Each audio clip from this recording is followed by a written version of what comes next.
Hello, hello, hello. Good morning, Atlanta. Thank you so much for joining me for Daily Spark with Dr. Angela. I'm your host, Dr. Angela Chester. Here is where we enlighten, inspire, and empower you to become your best self. Scripture reminds us that the tongue is a small thing that makes grand speeches, but a tiny spark can set a great forest on fire. Well, today we are talking adoption and non-profit. I know we haven't talked about adoption, and what a wonderful topic to discuss. Our guest today is Mary-Muchiri, and she is of Amsha-Foundation Incorporated out of Upland, Indiana.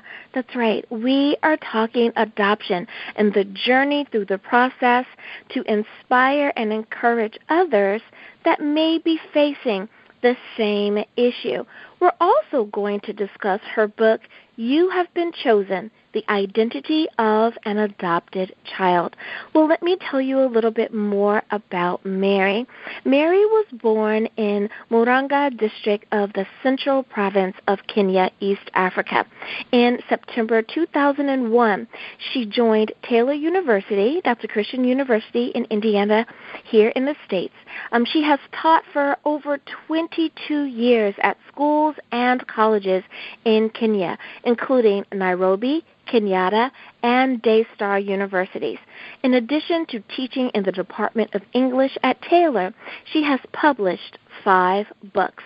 They are Saved Through Fire, A Family's Experiencing Kenya's War of Independence, His Banner Over Me is Love, The Dream of an African Woman, Papers on Language and Culture, an African Perspective, The Power of Story, Global Myths on the Origins and Characters of Black People, and You Have Been Chosen, The Identity of an Adopted Child.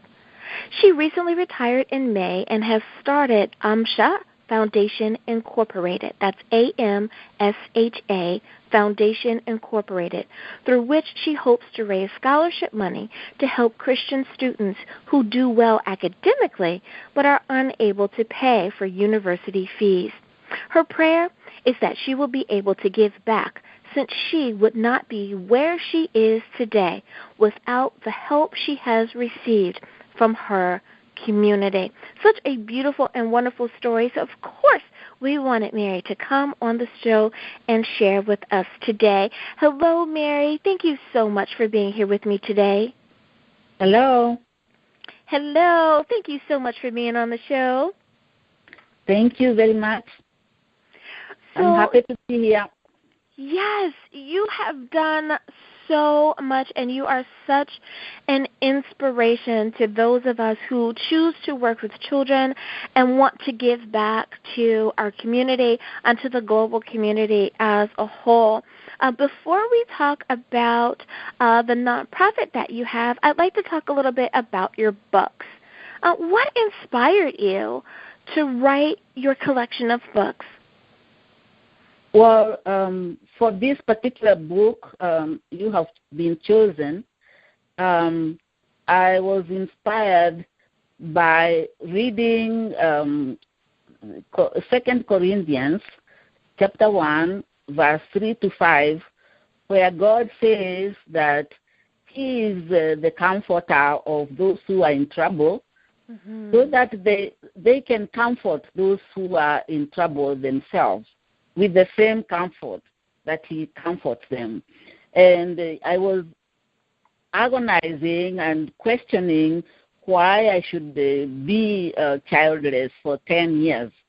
And that seemed to answer my question, that God was taking me through this, this whole thing so that He can show me His comfort, and then I would be able to comfort others. Yeah. I love how sometimes when it doesn't make any sense to us, God really does have a master plan, and Yes. it really and truly works out the way that it is supposed to work out. What do you think is the most important part of the message of this particular book, You've Been Chosen? What is the main message there? My main message through this book was to remind Christians that we have a responsibility to children who are at risk. And there are very many of them today who need loving families. We can think of HIV, AIDS children, street children, those who are sex trafficked, those who are involved in wars and violence, in drugs, and, some of them also come from very poor places where they really can't, make anything out of their lives, And, I think this is one of the most significant challenges facing churches and missions today. So my hope is that all those who are in church and those who know the Lord would think about the problem as a serious one, and right. And also think about not just fighting about abortion as the church does most of the time, but to think about the children who are born but they are not able to live a full life because of all those problems I have just mentioned. Right. It is just sometimes just unfathomable what children have to go through in today's world. Like you mentioned, like with the sex trafficking, I know that that's a problem that's been going on for quite some time, but many people are just now finding out about it. And it is just so... It just kind of breaks your heart that things like that are happening, as well as all of the other things that are going on in the world. And we do need to kind of sit back and put everything in perspective and figure out what we can do. Definitely. Yeah. There are so many major issues that you bring up in these wonderful titles of your book, and I wish my show was a little bit longer so that we could talk about some of them, and they sound really, really good. So there's nothing like a great title to a book, It really piques your interest. So in writing some of the other titles that you have, what inspired you to write those as well? Well, for my other books, I have written 4 other books, and the first one, Saved Through Fire, it was inspired. I was inspired to write because my family was involved during the fight for independence for Kenya, when our house was burnt down and we were inside the house, and God saved us kind of miraculously.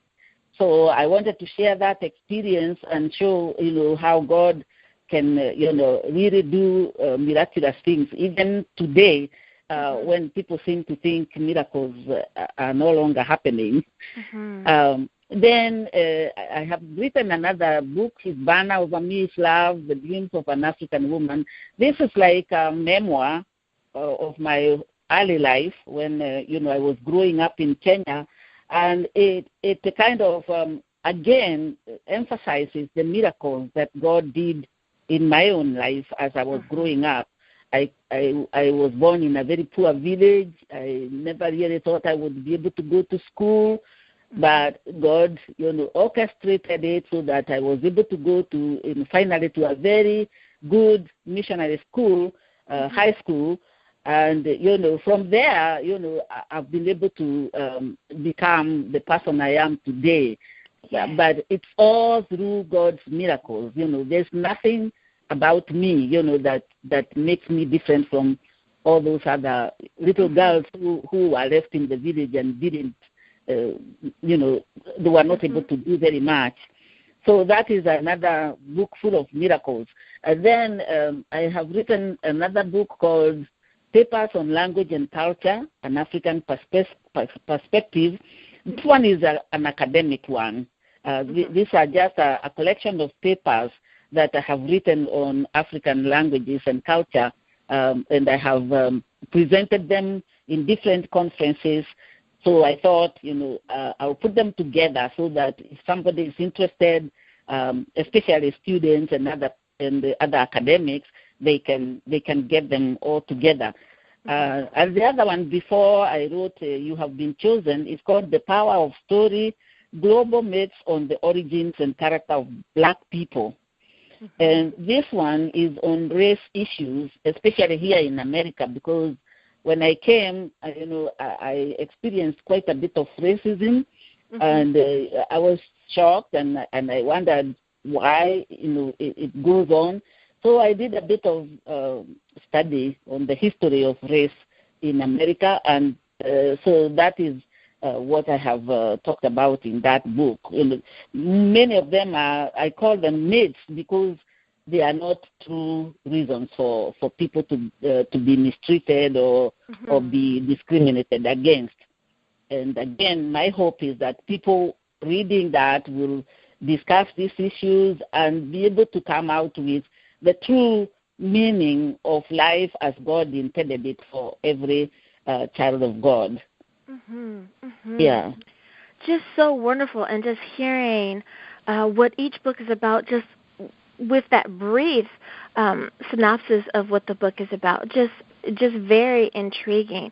And I know, listeners, you're nodding your head saying, most definitely we want to read The Power of Story, Global Myths of the Origins and Characters of Black People. Yes. That really sounds like something that I think is really going to attract my audience as well. Anytime we can talk about race relations and what we can do to make them better and for people to be able to understand who we are as a people and our culture and our experiences here in the United States and what we can do to continue to bridge or extend a hand to our mother country. Some of us know where we're from. Some of us do not know where we're from, but we understand that the continent is ours and that we have a very general connection to the continent if we don't know exactly which country is ours. So thank you so much for sharing that and writing that as well. Now, I know that we're supposed to be talking about the identity of an adopted child. We only have about 2 more minutes left in this particular segment. And just in case someone came a little bit later into the show, what is the main point that you want for your reader to take away if they read You Have Been Chosen, The Identity of an Adopted Child?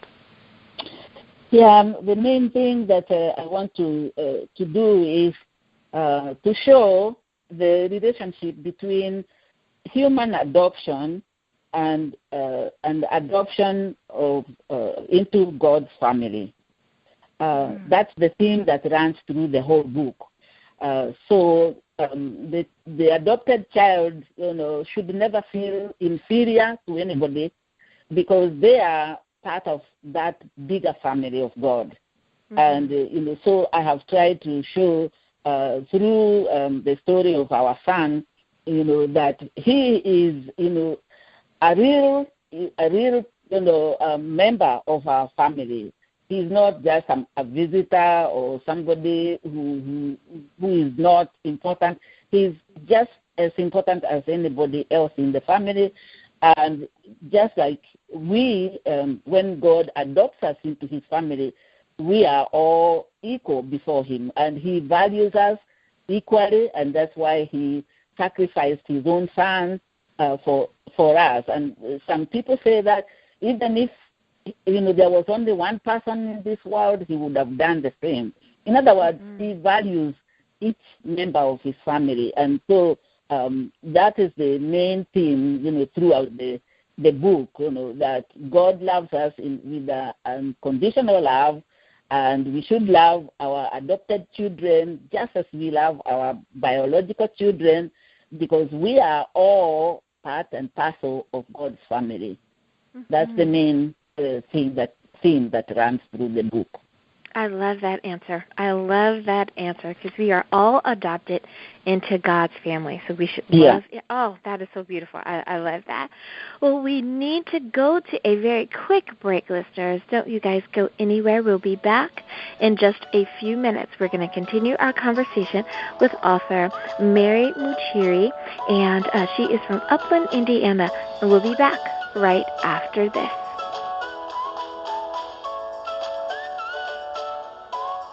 And we are back. Thank you so much for joining me for Daily Spark with Dr. Angela. I'm your host, Dr. Angela Tester. Today my guest is Mary-Muchiri, and she is of Amsha-Foundation Incorporated, and that's located in the Upland, Indiana area. We are talking to her today about not only her nonprofit, but about the many books that she has authored. And it is just such an inspiration to hear about all of the different subjects that she has touched on and that she shared with us. And it's definitely going to tie in all together because this lady has some stuff going on. I love it, love it, love it. And I wish my show was a little bit longer, but that's okay. We're going to make do. I'm going to try to keep picking your brain here, Mary, about everything that you have to offer. Now, I know that we read in the bio that, of course, you are from Africa, that you are from Kenya, but you're here in the States now. So how do you maneuver here in the States, but you bring with you the culture of the homeland? How does that affect how you view what you do here in the States? Yeah, that's a very interesting question. Although I have been here for over 16 years, I have not yet gotten fully acculturated into the American culture because I came as an adult. I came actually to teach. So you can imagine that the African culture was and is still part of me. And so even when I was writing this book, I still had issues, about, my culture and this culture. So, for example, the whole idea of adoption seems to be viewed differently, slightly differently anyway, between those who come from Africa, my part of the universe, and those who come from America. One thing that I realized is that here, when you adopt a child, you meet the parents of the child you are going to adopt, and you discuss, issues, and you get to know those people. In my case, I never met the birth parents of my son, of my adopted son. We were not allowed to meet them. The idea was that if we meet them and they know where the son has gone, they might change their mind and want to come back and get the son and cause a lot of problems. But that also causes problems to us as adopting parents because our son, for example, now, really wants to know a little bit about his background, and we have nothing to tell him. We really don't know anything about the parents, and that really makes us a little bit sad about the whole thing. The other thing is that in my own people group, they are called the Kikuyus of Kenya. They looked at adoption as buying a child, and they were looking down on it. At least by the time we were doing the adoption. Now the views have changed a little bit, and people now realize that adopting children is trying to help the homeless children and so forth. But I think the reason was that in the African culture, any children who are left without parents are supposed to be adopted by the family members. So, for example, if a father dies and the wife doesn't have means to look after the children, the brothers of the husband are obligated. Very much like in the Bible. In the Bible. How they were supposed to adopt, their own family and look after them. And so nobody normally would go and take a child from outside.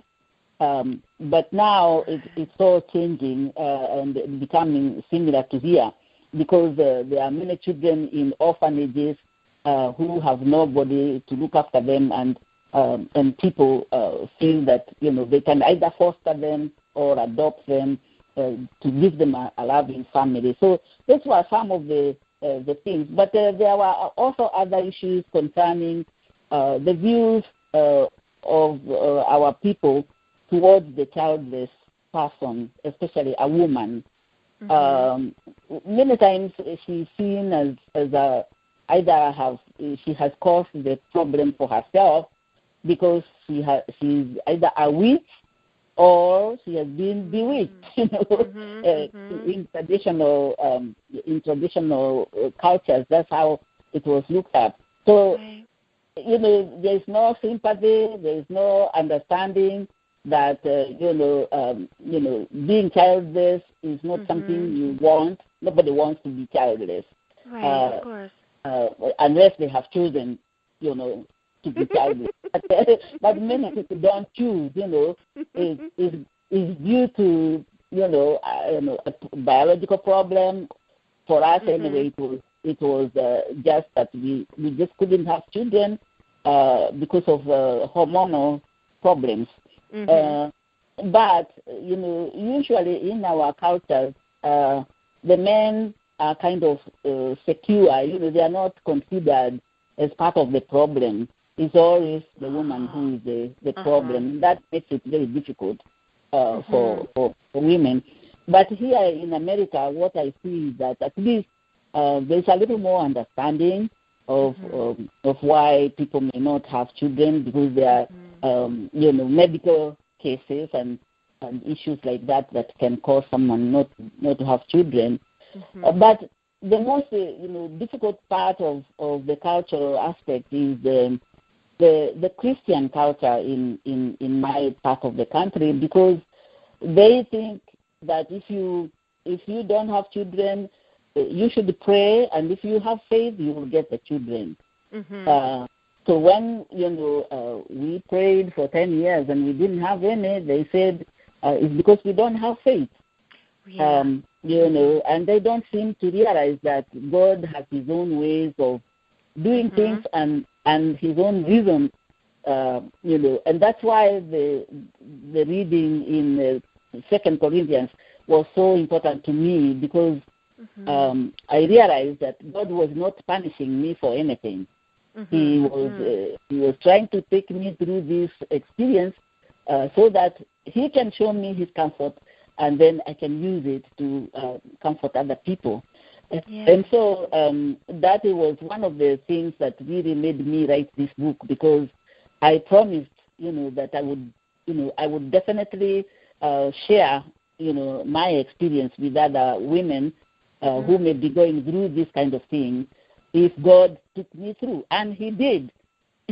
So I felt obligated, to write something to share and encourage them and let them know, that you're not alone. And I think that that's one of the reasons why I wanted to do this show as well, is I wanted to encourage, and that's why I say in the very beginning, I want to encourage people. I want to inspire, enlighten, and empower people. I want people to know that no matter what you're going through, there's someone out there that may not be going through the exact same thing, but something very similar.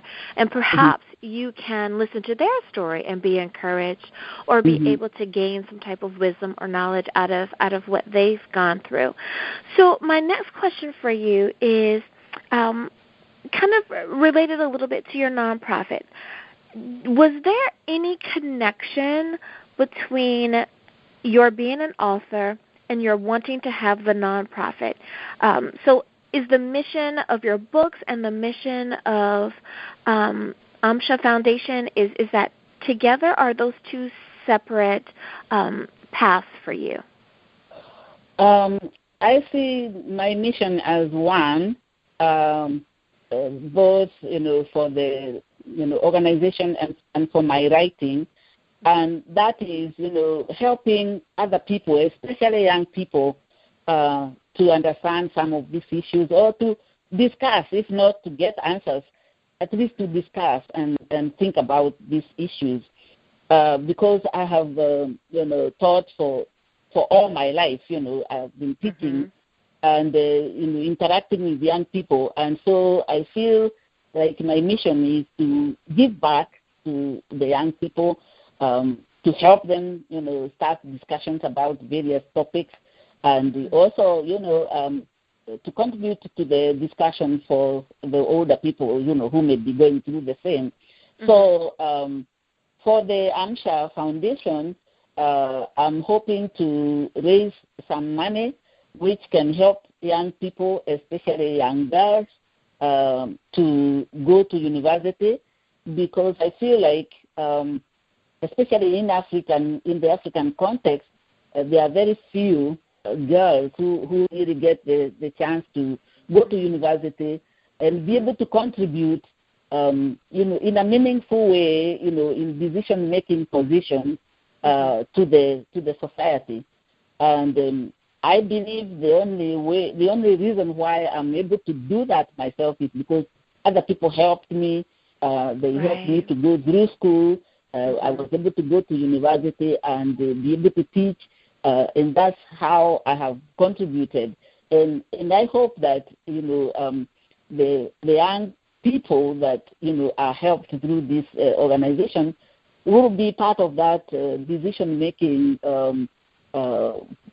group of people who will be, who will have the kind of character, Christian character that will help them to actually not only spread the gospel but also contribute to their society in a more meaningful way.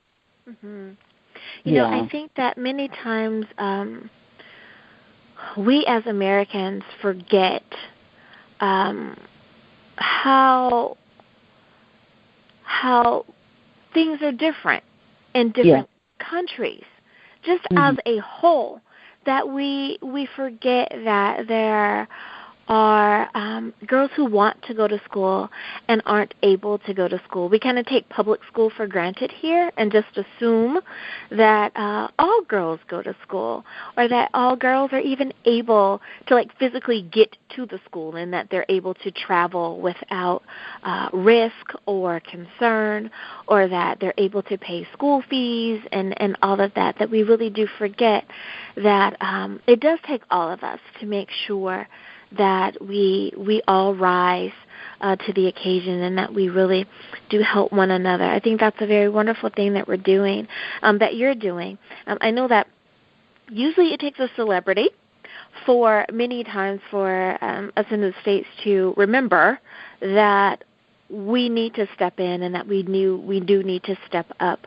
I believe Oprah has opened a school or two. I believe what is his name?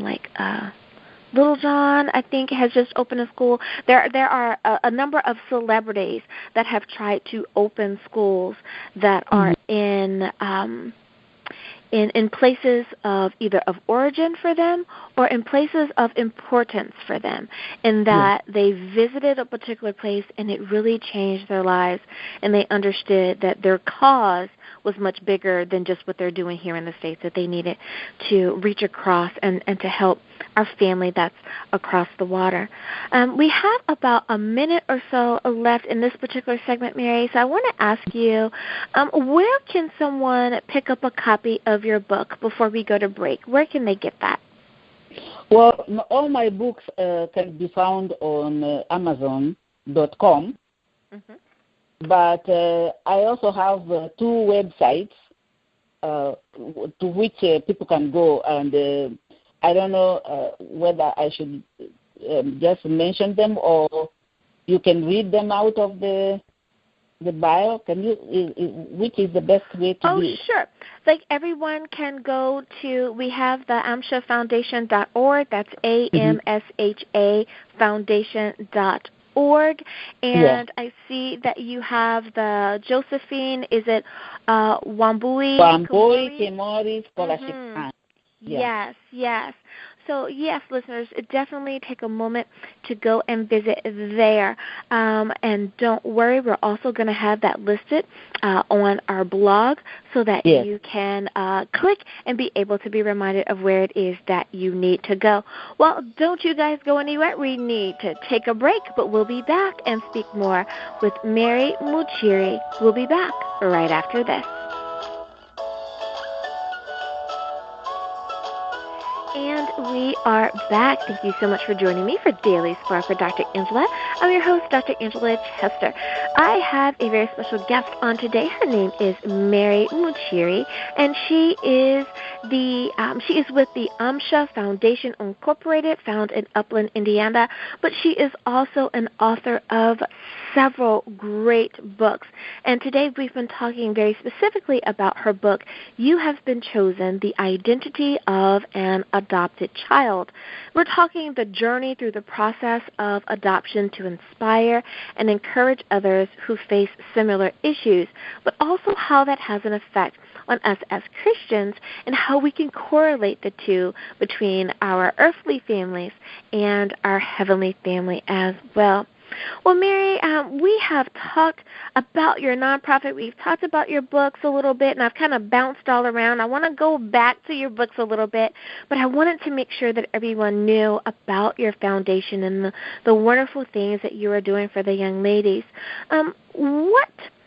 As an author, people think that we just kind of eat and sleep books, and we only sit around and have, typewriters or computers attached to our hands.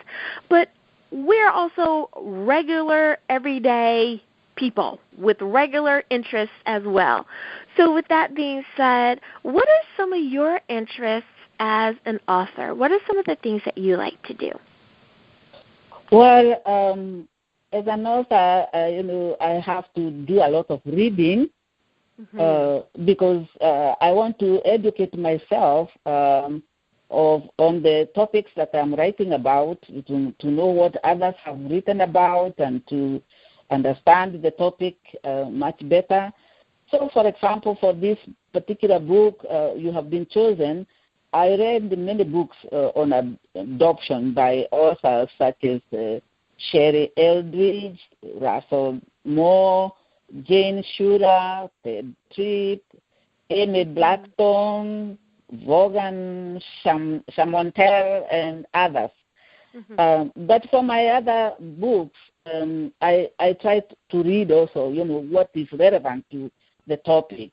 So, for example, when I was writing the book on the power of story and the myths, about African black people, I read, books such as Bagland's the book on the origin of creation myths, where he discusses, the fact that all creation myths, tend to actually come from Eden.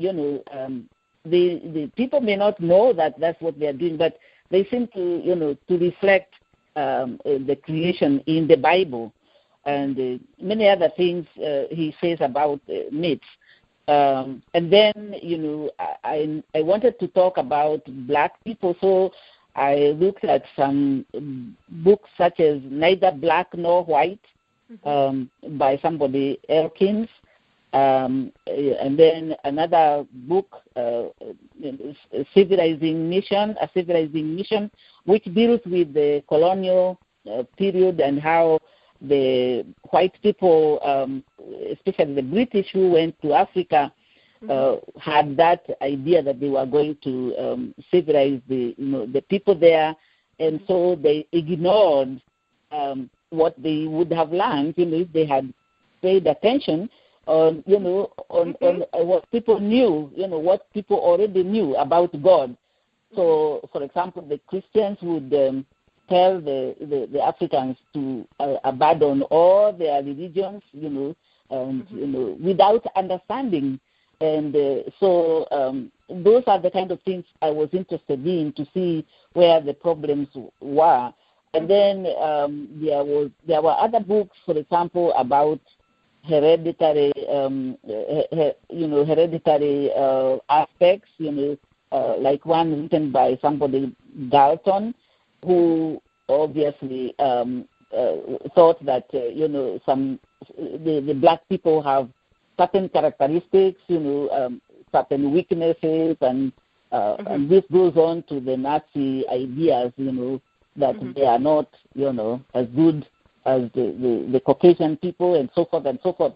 So for each book, I try to read what is relevant, for that topic, and then kind of go through my own head, thinking, do I agree with that? Do I not? Why not? Or, so forth. And for the You Have Been Chosen, the Bible played a lot of important role, because, for example, I wanted to know what God thought about childless women, and it surprised me to read the stories of the women in the Bible who were childless, that their children were often chosen by God for special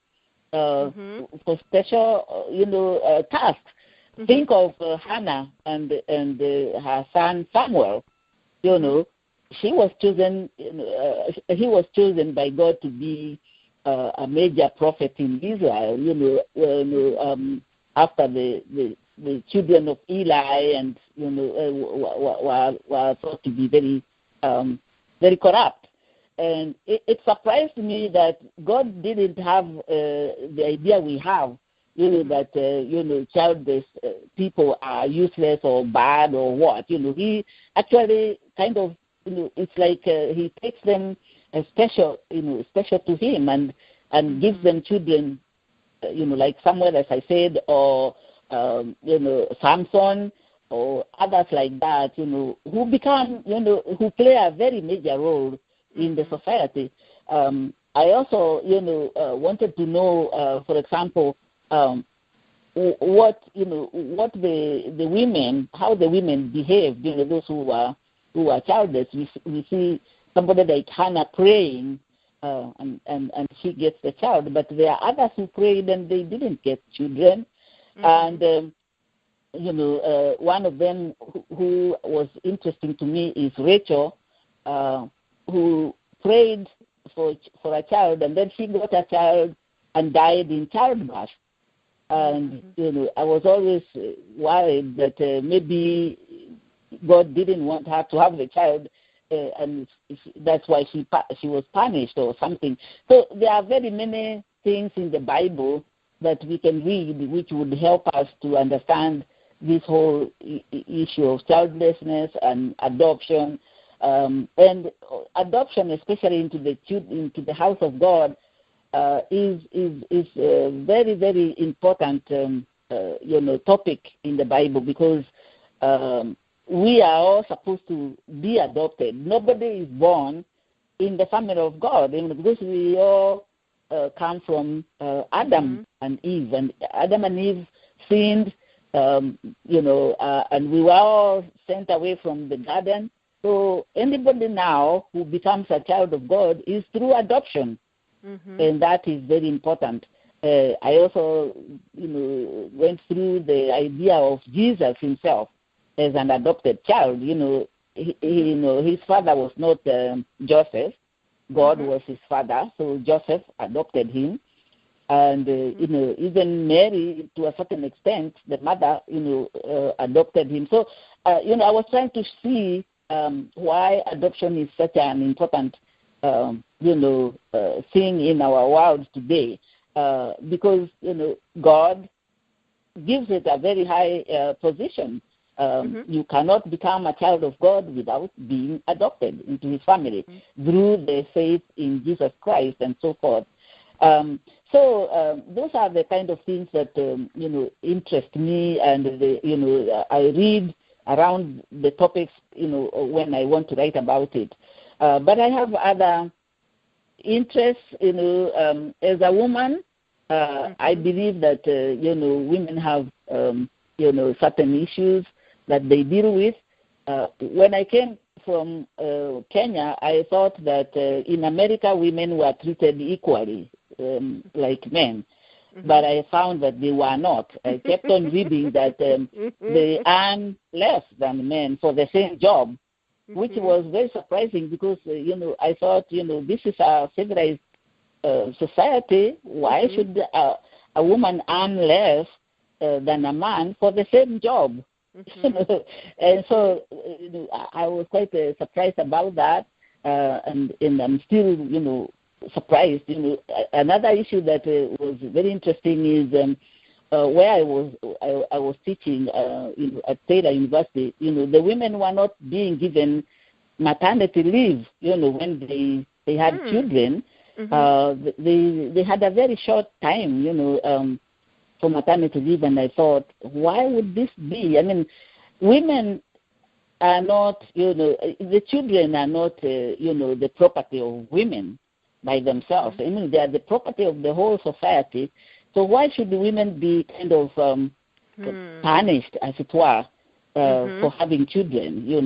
If you cannot be allowed to have, a good time at home and bond with your child, and then go back to work, it sounds to me like something, an injustice, which also exists here, to a certain extent. I don't know whether in other places, people get how long the maternity leave is, but that is a interesting concept that you have, because there are some places, and please forgive me if I'm speaking out of turn. I did not Google this, but I believe I read something that said perhaps France is a country where vacation or time off or this quality time that we need is viewed very differently than it is here in the States, where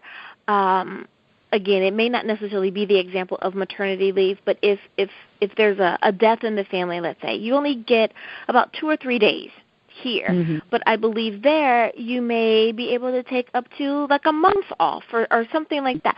It was a very interesting article, because the understanding of the time that you need in order to do whatever the phase is that's going on in your life, that, like you said, it has a bigger context. It has a bigger effect. It's not just on you, but it's on your community as a whole. So they kind of look at it with a little bit of a difference.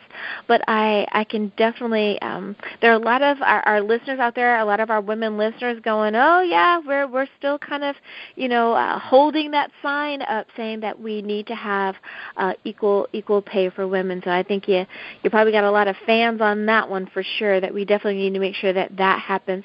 Well, Mary, we are down to about the last 2 minutes or so of the show, and I want to make sure that everyone is able to pick up a copy of your book, and then if you have a short closing remark or anything that you would like to say, now is the time to do that, please.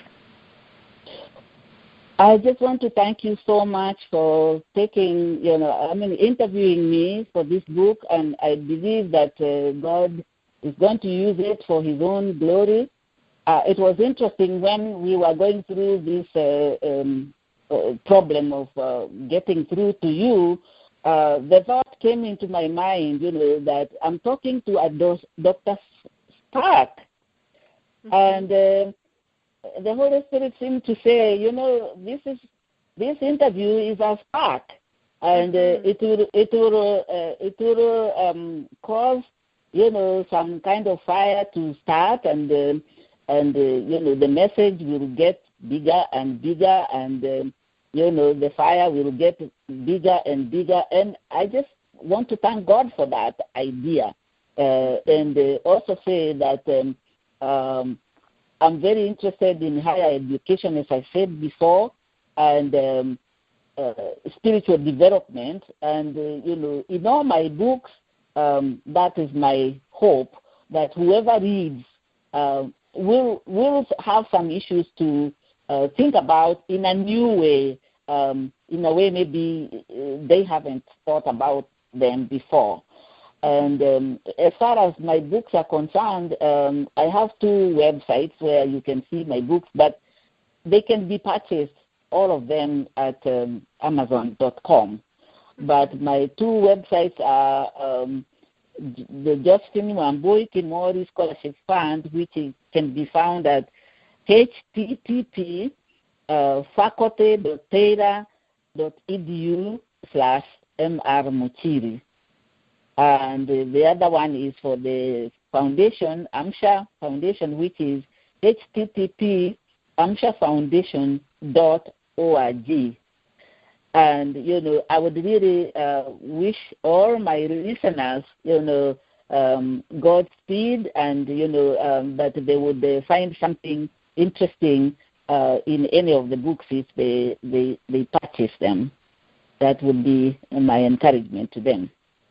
Yes. Thank you so much, Mary, for being on the show today. Thank you. And thank you, listeners, for joining me. Thank you, listeners, for joining me for Daily Spark with Dr. Angela. And as always, may the Lord continue to shine His face upon you. May you find His grace and His mercy in all that you do. If you are able, please visit drangelaTester.com so that you can click on these links so that you can find out more about Mary and this wonderful work that she is doing. Until next time, everyone, have an awesome, awesome day. Goodbye. Bye.